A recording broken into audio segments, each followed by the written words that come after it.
നിന്തിരുവടിയുടെ തത്വമിതൊരുവർക്കും ചിന്തിച്ചാലറിഞ്ഞുകൂടാവതല്ലെന്നാകിലും നിൻ തിരുവടി തന്നെ സ്തുതിപ്പാൻ തോന്നിയിടുന്നു.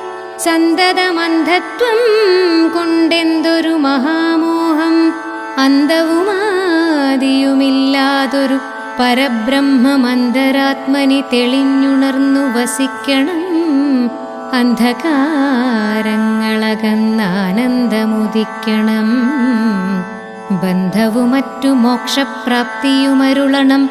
അവ്യക്തമതിസൂക്ഷ്മമായൊരു ഭവദ്രൂപം സുവ്യക്തഭാവേന ദേഹദ്വയ വിലക്ഷണം. ദൃഗ്രൂപമേകമന്യൽ സകലം ദൃശ്യം ജഡം ദുർഗ്രാഹ്യമനാത്മകമാകയാൽ അജ്ഞാനികൾ എങ്ങനെ അറിയും